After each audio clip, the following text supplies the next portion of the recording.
Hello guys, welcome to my YouTube channel study with mind map. जैसा कि मैंने आप सभी को अपने लास्ट लेक्चर में बताया हुआ है कि मेरा कंटेंट करंट अफेयर से रिलेटेड सब्जेक्ट के mind map that is shorts notes and की पॉइंट देना है, जो कि एग्जाम के लिए हेल्पफुल रहेंगे एंड याद भी रहेंगे, जिससे आप एग्जाम में इससे रिलेटेड कोई भी क्वेश्चन आए तो आप अटेम्प्ट कर सकें।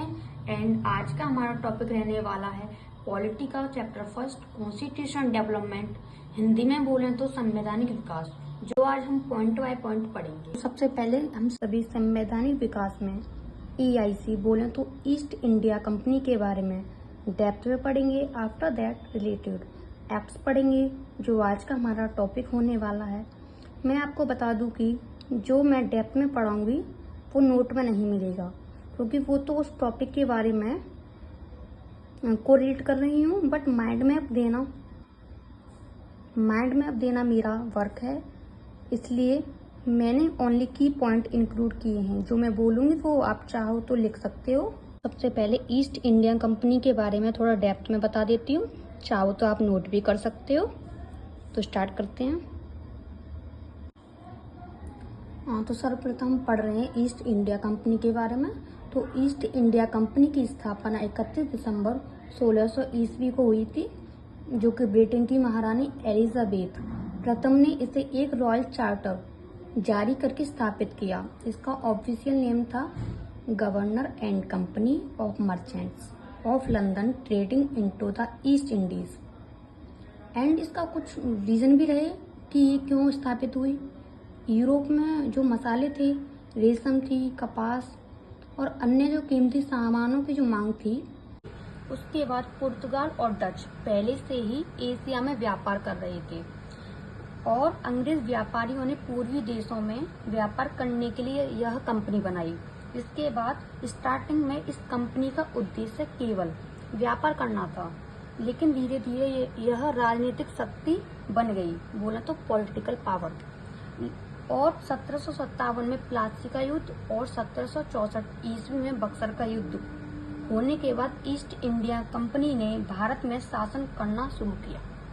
ईस्ट इंडिया कंपनी के बाद अब हम पढ़ेंगे एक्ट के बारे में, लेकिन सभी एक्ट को पढ़ने से पहले हम उनके बारे में जानेंगे। देन उसके बाद जो की पॉइंट है मैं उनको बता देती हूँ। सबसे पहले हम रेगुलेटिंग एक्ट 1773 को पढ़ेंगे, लेकिन उससे पहले मैं आपको इसके बारे में कुछ डिटेलिंग कर देती हूँ। देन आफ्टर पॉइंट को पढ़ेंगे। कंपनी भारत में व्यापार के साथ साथ शासन भी करने लगी थी, लेकिन बंगाल में जो प्लासी का युद्ध 1757 ईस्वी में और बक्सर 1764 की लड़ाई के बाद कंपनी और भी मजबूत होती गई।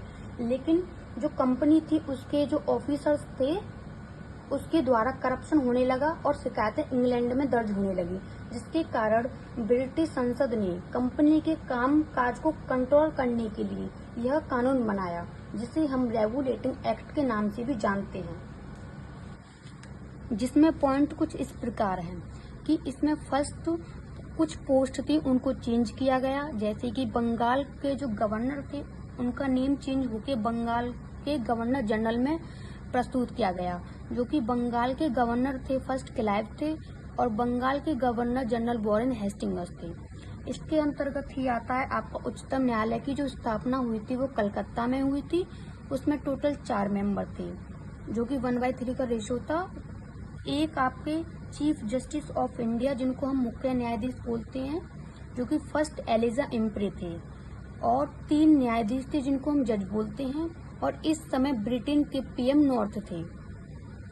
तथा इसके अंतर्गत जो बंगाल के गवर्नर जनरल वॉरेन हेस्टिंग्स थे, उनकी कार्यकारिणी में मद्रास और जो बॉम्बे था उसकी प्रेसिडेंटी इन्हीं के अधीन थी, जिनको निर्णायक मत दैट इज कास्टिंग वोट देने का अधिकार था। रेगुलेटिंग एक्ट के बारे में बताया।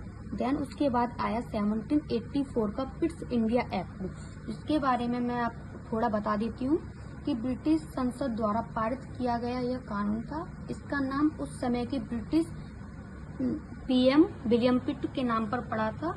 और 1773 के रेगुलेटिंग एक्ट के बाद भी ईस्ट इंडिया कंपनी पर सरकार का पूरा कंट्रोल नहीं था।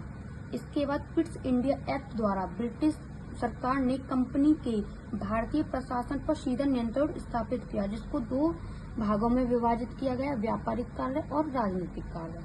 व्यापारिक कार्य को बीओडी बोर्ड ऑफ डायरेक्टर और राजनीतिक कार्य को बीओसी बोर्ड ऑफ कंट्रोलर, जिसमें नियंत्रक थे इनके ब्रिटिश क्राउन विक्टोरिया, और बोर्ड ऑफ डायरेक्टर के जो कंट्रोलर थी वो ईस्ट इंडिया कंपनी थी। बीओसी एंड बीओडी जो क्रिएशन हुआ यानी बना 1784 के एक्ट से बना, और जो बीओसी था यानी बोर्ड ऑफ कंट्रोलर, उसमें 6 मेंबर थे, जिसमें से 3 मुख्य थे, राज्य सचिव, दूसरा चांसलर, थर्ड एक्सचेकर, ये मुख्य हैं। फिर इंडिया एक्ट के बाद आया हमारा 1813 का चार्टर अधिनियम, जिसको हम चार्टर एक्ट बोलते हैं। इसमें ब्रिटिश संसद द्वारा पारित एक यह महत्वपूर्ण कानून था। इसके द्वारा ईस्ट इंडिया कंपनी और जो ब्रिटिश सरकार थी भारत से रिलेटेड अधिकारों को फिर से इसने तय किया। उसमें कुछ ये पॉइंट थे जो हम पढ़ेंगे।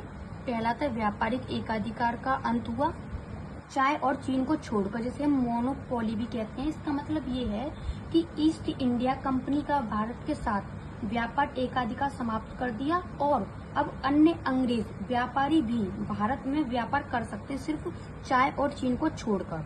दूसरा पॉइंट है आपका शिक्षा पर 1 लाख रुपए पहली बार खर्च हुए। तीसरा पॉइंट है कि ईसाई धर्म के प्रचार प्रसार के लिए मिशनरी अनुमति दी।